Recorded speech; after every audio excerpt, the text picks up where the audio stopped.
हर खबर पर होगी आपकी पकड़। डाउनलोड कीजिए एबीपी लाइव ऐप। न्यूज़ग्राम में खबरें अब आपको विस्तार से दिखाते हैं। सुशांत राजपूत केस की जांच में सीबीआई आज लगातार दूसरे दिन सुशांत के घर पहुंची। सीबीआई अपने साथ सुशांत के सहयोगी सिद्धार्थ पिठानी, दीपेश सावंत और कुक नीरज को लेकर सुशांत के घर आई। आज भी सीबीआई की टीम ने तीनों राजदारों से पूछताछ की है। आज का यह पूरा घटनाक्रम आपके सामने है। आपको यह बता दें कि कल सीबीआई ने सुशांत के घर पर क्राइम सीन को रिक्रिएट किया था। आज सीबीआई के गेस्ट हाउस मुंबई पुलिस की टीम भी पहुंची। पुलिस की यह टीम कुछ दस्तावेज लेकर पहुंची थी और इस बीच आज सीबीआई ने सुशांत के फ्लैट के मालिक से भी पूछताछ की है। सीबीआई सुशांत की पड़ोसी से पूछताछ करेगी, जिसने यह दावा किया था कि 13 जून की रात सुशांत के फ्लैट की लाइट बंद थी। जिस तरह से सीबीआई एक्शन में है, उससे लगता है कि रिया की मुश्किलें भी बढ़ सकती हैं। आपको यह बता दें कि सुशांत के पिता ने रिया पर कई संगीन आरोप लगाए हैं। कुल मिलाकर सुशांत केस की गुत्थी सुलझाने की जिम्मेदारी अब सीबीआई पर है। दावा यह किया जा रहा है कि इस केस में सच के 4 सुराग हैं। पहला, पोस्टमार्टम रिपोर्ट, क्योंकि सुशांत के पिता के वकील पोस्टमार्टम रिपोर्ट की सही होने की जांच की मांग कर रहे हैं। दूसरा, विसरा रिपोर्ट। सीबीआई ने मुंबई पुलिस से विसरा रिपोर्ट अपने कब्जे में ले ली है। तीसरा सुराग, क्राइम सीन। कल सीबीआई ने सुशांत के कमरे में पहुंचकर क्राइम सीन को रिक्रिएट किया था। और चौथा सुराग है, जिसे लेकर सुशांत के परिजन लगातार सवाल उठा रहे हैं, वो सुशांत के करीबी और उनके नौकर, जिनसे सीबीआई 2 दिनों से पूछताछ कर रही है। और इस बीच सबसे बड़ी खबर यही है कि पिछले 1.5 घंटे से आज भी सीबीआई की जांच जारी है। सुशांत के पिता के वकील विकास सिंह ने एबीपी न्यूज से बातचीत में कहा कि जब पोस्टमार्टम रिपोर्ट एम्स की बनाई फॉरेंसिक मेडिकल बोर्ड को सौंपी जाएगी तो बहुत कुछ सामने आ जाएगा। सुशांत के साथियों को भी लेकर सीबीआई की टीम वहां पर पहुंची है। आइए हम आपको सीधे मुंबई लिए चलते हैं। हमारे साथ हमारे कई सहयोगी वहां से जुड़ चुके हैं। आप जैसा कि देख पा रहे हैं, अंकित गुप्ता हमारे साथ वहां से मौजूद हैं, साथ ही मनोज वर्मा हैं, ज्ञानेंद्र तिवारी हैं, उनसे भी बातचीत होगी, अजय दुबे हैं और रवि जैन भी हमारे साथ जुड़ चुके हैं। सबसे पहले अंकित, मैं आपके पास ही आना चाहूंगा और जरा यह बताइए, आज जो सीबीआई की जांच पड़ताल हुई है उसमें क्या खास बात निकलकर सामने आई? अखिलेश, यहां पर सीबीआई की टीम करीबन 1.5 घंटे से है। 1.5 घंटे में क्या कुछ हुआ है और उससे पहले क्या कुछ हुआ है, इस केस में ऐसे कई पहलू हैं जिन पर हम लगातार चर्चा कर रहे हैं। और हर एक पहलू को समझाने के लिए रवि इस मामले में जो गवाहों से लगातार जो बातचीत कर रहे थे, जो गवाह कह सकते हैं या जो लोग आरोपी या सवालों के घेरे में, उनसे रवि ने बातचीत की है। अजय लगातार जो पुलिस की इन्वेस्टिगेशन चल रही थी उस पर अपनी नजर बनाए हुए थे। मनोज, सीबीआई का जो एंगल चल रहा है, जो सीबीआई की जांच चल रही है, उससे जुड़े हुए जो भी तथ्य हैं हम तक पहुंचा रहे हैं। ज्ञानेंद्र लगातार जो इस मामले में फॉरेंसिक एंगल है, जो विसरा रिपोर्ट है या फिर और जो फॉरेंसिक तथ्य है, उन पर नजर बनाए हुए हैं। और मैं कोशिश कर रहा हूं कि इस मामले में जो अभी क्यों ये इन तीनों को ही इर्द गिर्द घूम रहा है, यानी कि सिद्धार्थ पिठानी, नीरज और उसके अलावा जो तीसरा शख्स है दीपेश, इन तीनों से ही अधिकतर पूछताछ हो रही है। उन्हीं को लेकर के बार बार सीबीआई यहां क्यों आ रही है, हम कोशिश कर रहे हैं इस खबर के हर एक पहलू को आप तक पहुंचाने की। तो सबसे पहले मनोज से बात करते हैं। मनोज, सीबीआई की टीम को करीबन 1.5 घंटा हो गया है, कल क्या कुछ ऐसा रह गया था जो आज एक बार फिर से आना पड़ा, वो भी 24 घंटे के अंदर? देखिए, जैसा कि हम पहले भी बता रहे थे कि सीबीआई की टीम दोबारा से इसलिए यहाँ पर पहुंची है कि कुछ ऐसे साक्ष्य, सूक्ष्म साक्ष्य रह गए होंगे जो नहीं मिले होंगे उनको, और सीन ऑफ क्राइम इस पूरे इन्वेस्टिगेशन में बहुत जरूरी है। हालांकि ये बात हम पहले से कह रहे हैं कि 60 दिन से ज्यादा का वक्त बीत चुका है, बहुत कम उम्मीद है सीन ऑफ क्राइम से अभी कुछ मिलने की, लेकिन तीनों के बयान दोबारा से दर्ज किए गए, एक सामने सामने बैठाकर पूछताछ की गई, तो कहीं ना कोई विरोधाभास जरूर रहा होगा बयानों में, इसीलिए तीनों को दोबारा से लेकर सीबीआई की टीम यहां पर पहुंची है और अपनी जांच को आगे बढ़ा रही है। सबके बीच में विसरा रिपोर्ट, जो हम एक राजदार की बात कर रहे हैं, विसरा रिपोर्ट, ज्ञानेंद्र हमको समझाएंगे क्यों वो इतनी महत्वपूर्ण है, क्योंकि विसरा रिपोर्ट को लेकर भी सवाल है, डॉक्टर्स ने जो पोस्टमार्टम किया है उसको लेकर भी कुछ सवाल उठ रहे हैं। ज्ञानेंद्र, क्या सवाल?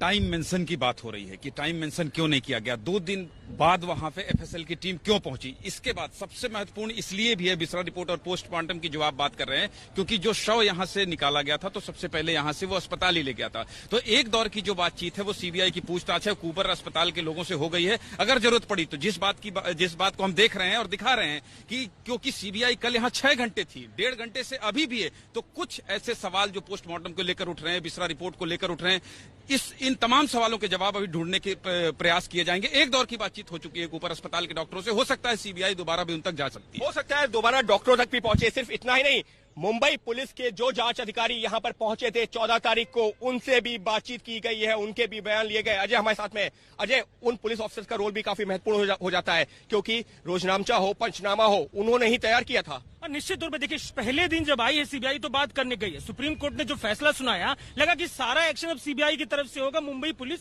पीछे हट जाएगी। एक दिन हुआ, डेटा ले लिया सारा, पर आज जो फिर से बुलाया है वो और बातें बढ़ा रहा है। वो ये बता रहा है कि लगातार जो संपर्क है, जो डेटा लेने का काम है, जो सबसे पहले यहाँ पर पुलिसकर्मी आए थे, एक सवाल ये भी उठ रहा है कि जो अंदर की तस्वीरें, अंदर के वीडियो वायरल हो गए, उनको भी लेकर सवाल हो रहा है। तो तमाम ये जिक्र है, तमाम ये तथ्य है। इसके अलावा जिनको फोन किया, जिनसे बातें हुई। जी अखिलेश, मैं दोबारा आपके पास आऊंगा। बहुत ही महत्वपूर्ण जानकारी आप लोग वहां से दे रहे हैं, लेकिन दर्शकों को जरा हम एक रिपोर्ट भी पहले दिखा दें।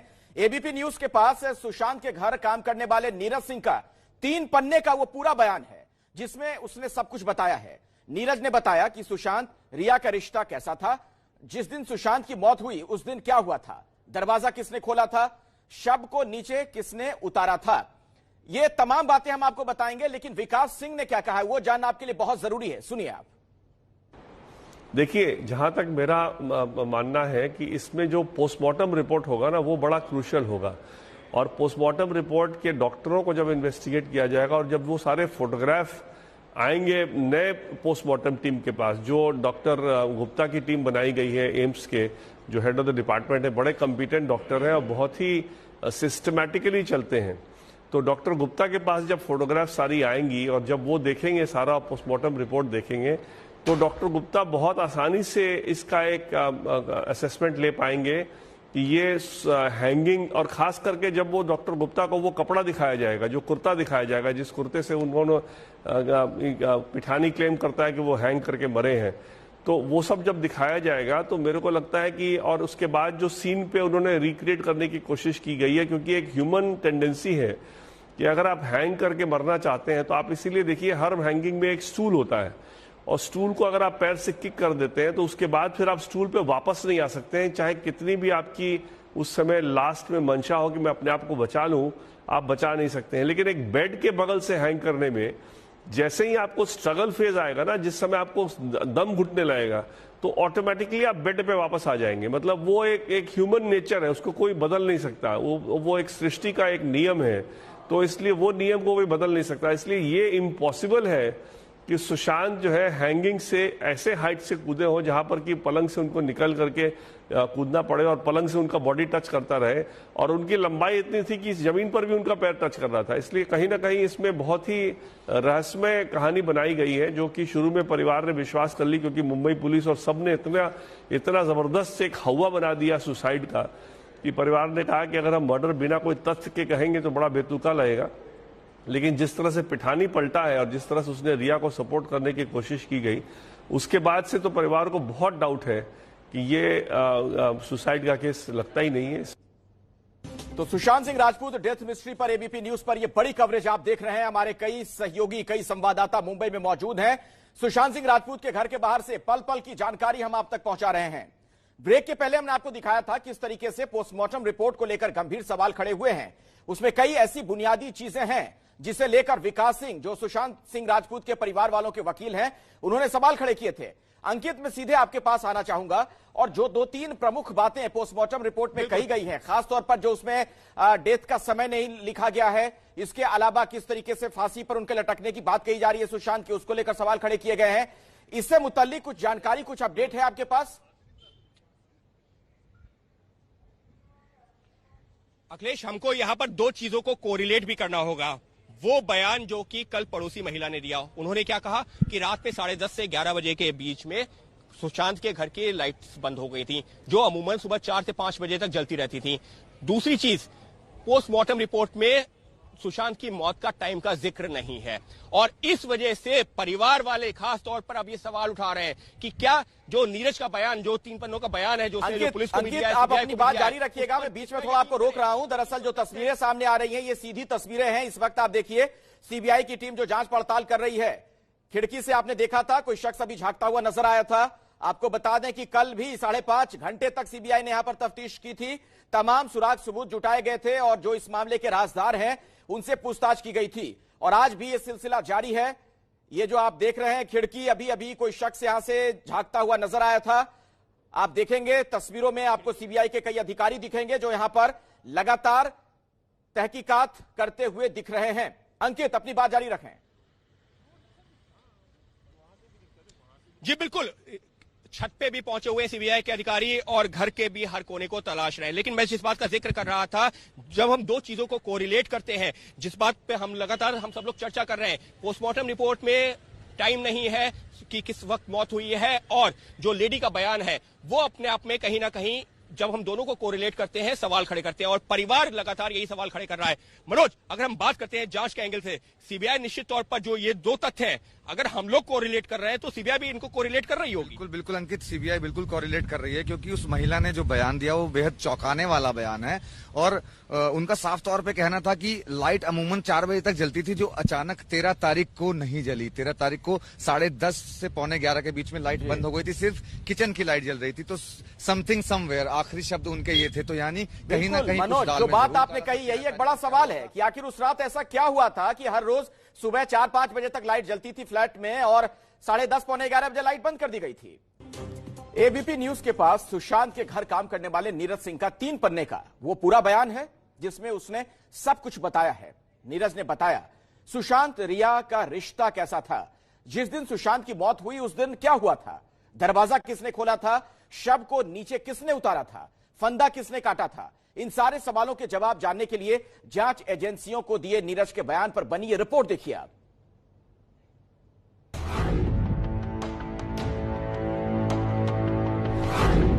सुशांत के स्टाफ नीरज की जुबानी सबसे पहले सुनिए 14 जून को हादसे के दिन क्या हुआ था।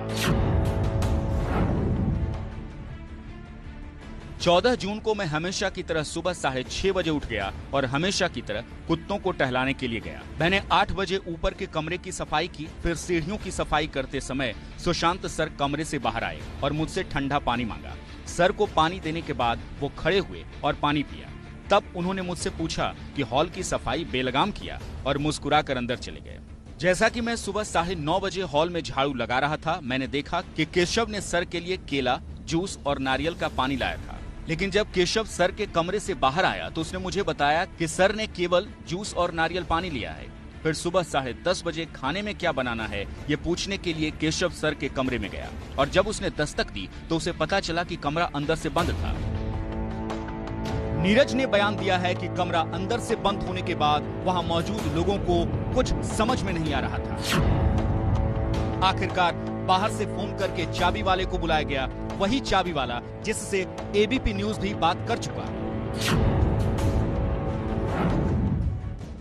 जब सर ने दरवाजा खटखटाने के बाद भी नहीं खोला तो दीपेश नीचे आया और मुझे ये बताया। फिर मैं भी सर के कमरे के पास गया। सर का कमरा खुला नहीं था। सिद्धार्थ ने सर को फोन मिलाया। हमने कमरे की चाबी ढूंढनी शुरू की, लेकिन हमें चाबी नहीं मिली। फिर सिद्धार्थ ने चाबी वाले को बुलाया। दोपहर के लगभग 1:30 बजे 2 लोग आए। चाबी बनाने में समय लगा, इसलिए सिद्धार्थ सर ने दरवाजा तोड़ने को कहा। 5 से 10 मिनट में ताला टूट गया। इसके बाद दोनों चाबी वालों को नीचे भेजा गया और दीपेश ने उन्हें 2000 रुपए दिए। फिर वो दोनों चले गए। दरवाजे का लॉक तो खुल गया, लेकिन चाबी वाले कमरे के भीतर तक देख नहीं पाया, क्योंकि दरवाजे का हैंडल खोलने से पहले ही उसे भेज दिया गया। ऐसा क्यों, ये सवाल शुरू से ही शक पैदा कर रहा है। लॉक खुला तो सबसे पहले सिद्धार्थ पिठानी ने कमरा खोला। सिद्धार्थ ने कमरा खोला, तब पूरा कमरा अंधेरा था और एसी चालू था। तभी दीपेश ने कमरे की बत्ती चालू कर दी।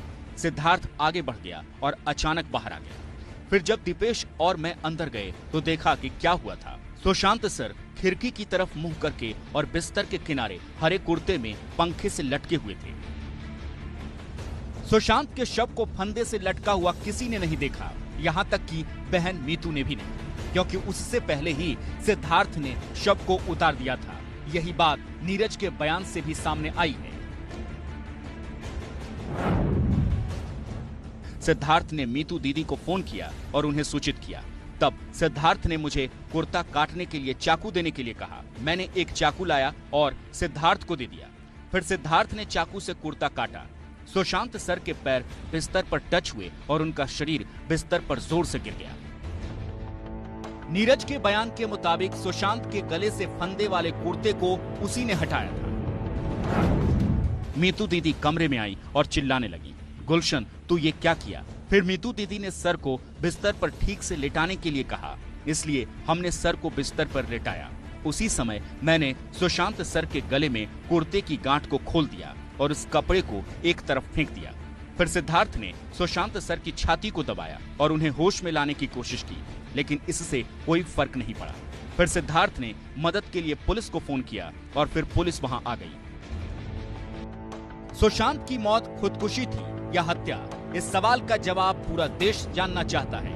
घटना के वक्त वहां मौजूद नीरज ने इसे खुदकुशी बताया है और उसके मुताबिक इसकी वजह सुशांत की खराब तबीयत थी।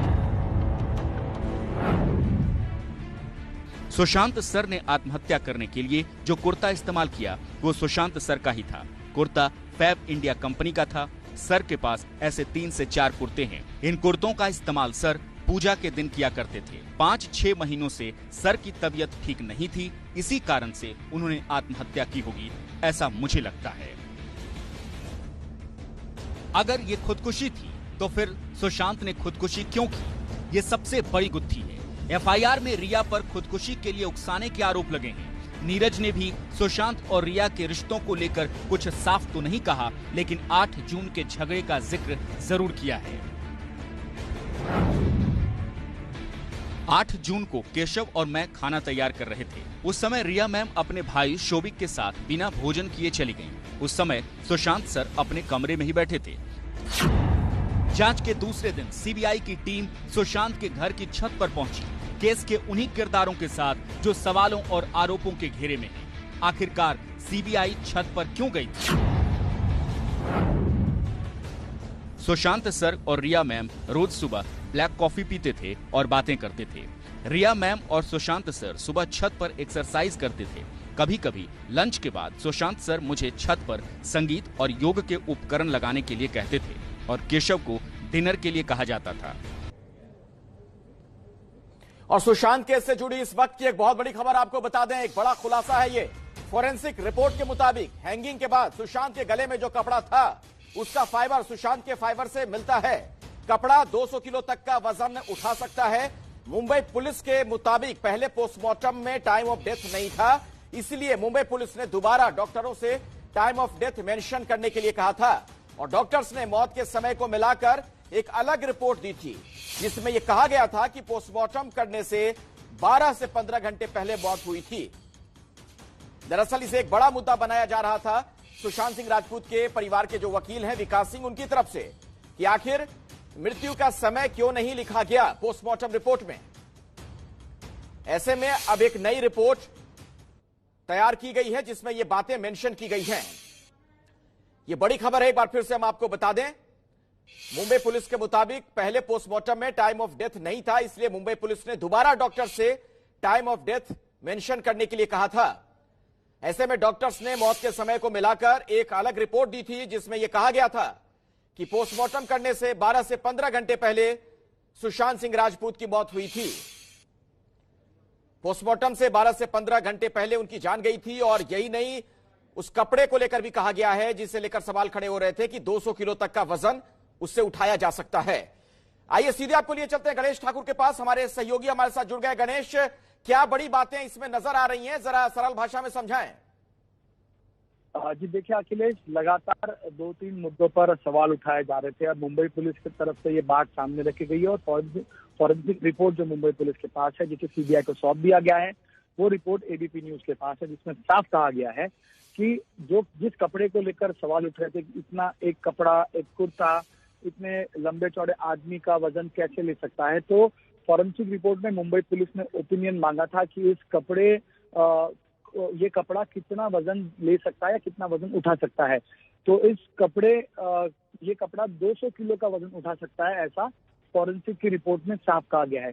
दूसरी बात यह है कि सुशांत राजपूत, इनकी मौत के बाद इनके फॉरेंसिक की टीम जो गई थी, तो उनके गले पर जब वो कपड़ा हटाया गया, जैसा नीरज ने बताया कि मैंने कपड़े की गांठ को कपड़ा फेंक दिया, तो फॉरेंसिक के लोगों ने उनके गले के पास जो पार्टिकल्स, जो अंश थे वो फॉरेंसिक एनालिसिस के लिए लिए थे, तो उनके गले के यहाँ पर कपड़े के फाइबर थोड़े से लगे हुए थे, उनको भी फॉरेंसिक एनालिसिस के लिए लिया गया था।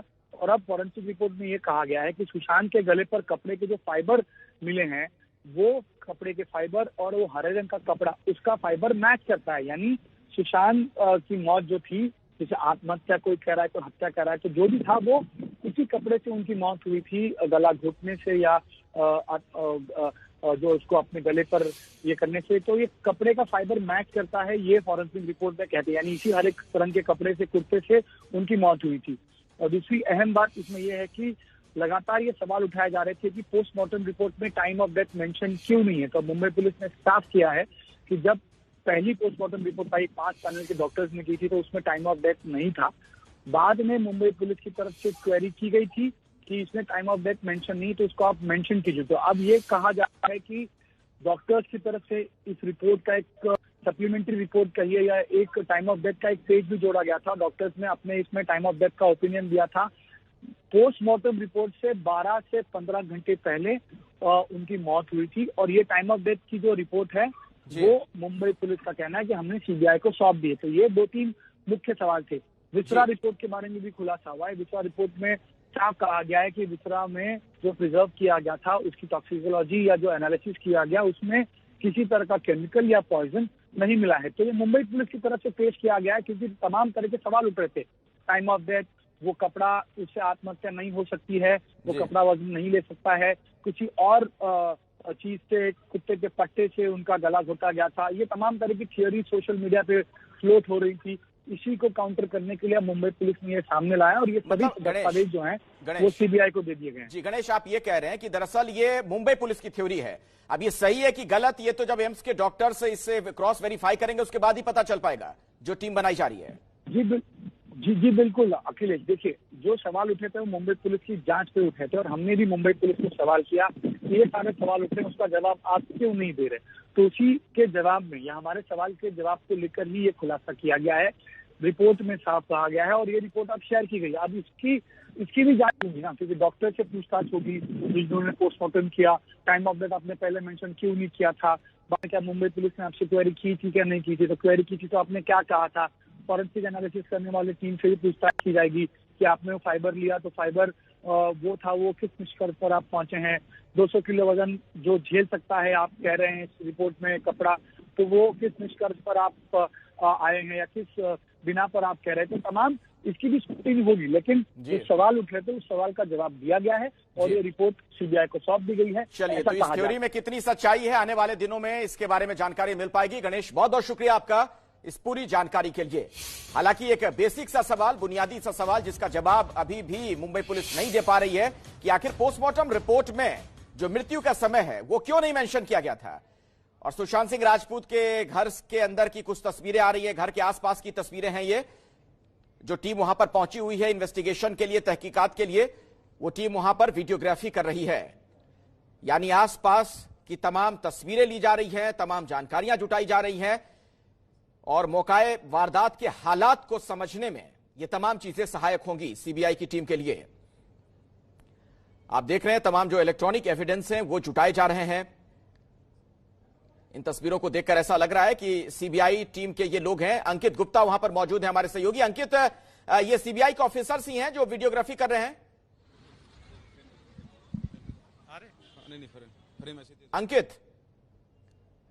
अंकित क्या आप मुझे सुन पा रहे हैं? ज्ञानेंद्र, क्या आप मुझे सुन पा रहे हैं? तो शायद मेरी आवाज नहीं जा पा रही। हम दोबारा अपने संवाददाता से बात करने का प्रयास करेंगे, लेकिन ये तस्वीरें जो आप देख रहे हैं, हमें यही जानकारी मिल रही है कि ये सीबीआई के ऑफिसर्स ही हैं, सीबीआई की टीम के लोग हैं जो वहां वीडियोग्राफी भी कर रहे हैं। अंकित हमारे साथ जुड़ चुके हैं एक बार फिर से। अंकित, अगर आप मुझे सुन पा रहे हो जरा बताइए, इस वक्त जो हम हलचल देख पा रहे हैं क्या है वो? जी बिल्कुल, सीबीआई की जो टीम यहां पर पहुंची थी उसने कल भी वीडियोग्राफी की थी और आज भी। मनोज, कल भी हमने देखा था कि वीडियोग्राफी की गई है, स्टिल फोटोग्राफ्स भी ली गई हैं। आज पूरी बिल्डिंग क्लियर है। देखिए, फॉरेंसिक की टीम यहां पर पहुंची हुई है, जैसा कि सुबह ही आ गई थी फॉरेंसिक, मतलब अभी दोपहर में पहुंची थी फॉरेंसिक की टीम।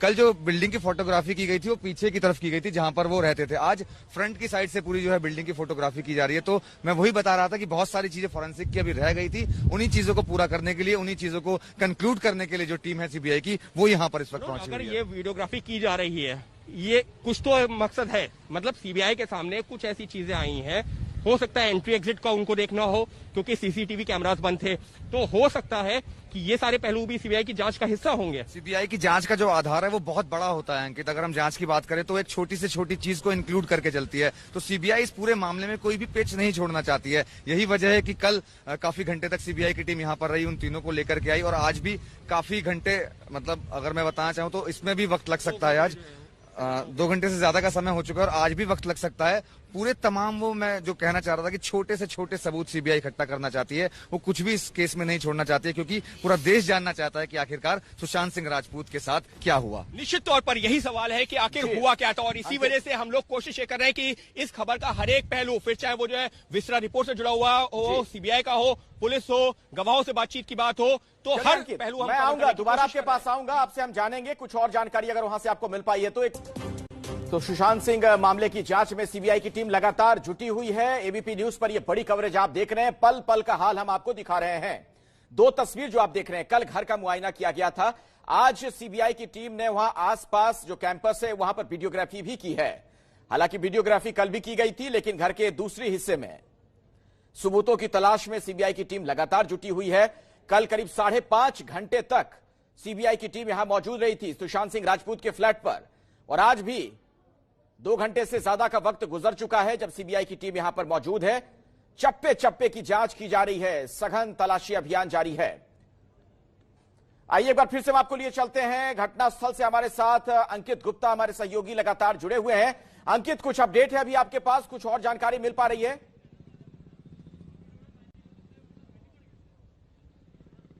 अखिलेश, यहाँ पर एक चीज जोड़ना चाहूंगा, जिस खबर पे अभी गणेश ने जो अपडेट दिया था वो खबर जो है उसी में एक दूसरा एंगल है, और दूसरा एंगल क्या है कि परिवार जो सवाल उठा रहा है, क्योंकि मैं परिवार के वकील विकास सिंह से लगातार जो है बातचीत कर रहा था, उसके अलावा जो है जो परिवार के डिफरेंट व्यूज आ रहे हैं उस आधार पर परिवार क्या सवाल उठा रहा है। परिवार ये कह रहा है कि सुशांत का पोस्टमार्टम उसी दिन किया गया, जबकि दिशा सालियान की जब मौत हुई थी तो उसका पोस्टमार्टम ये कहते हुए कि कोविड टेस्ट करवाना है 3 दिन बाद किया गया। तो आखिर सुशांत के पोस्टमार्टम में इतनी जल्दबाजी क्यों दिखाई गई? और रही बात जो है टाइम की बात है, वो गणेश ने क्लियर कर दिया है, लेकिन अब सीबीआई वो भी एंगल को निश्चित तौर पर तलाशेगी। सीबीआई का क्या रुख हो सकता है? हमारे साथ मनोज मौजूद है।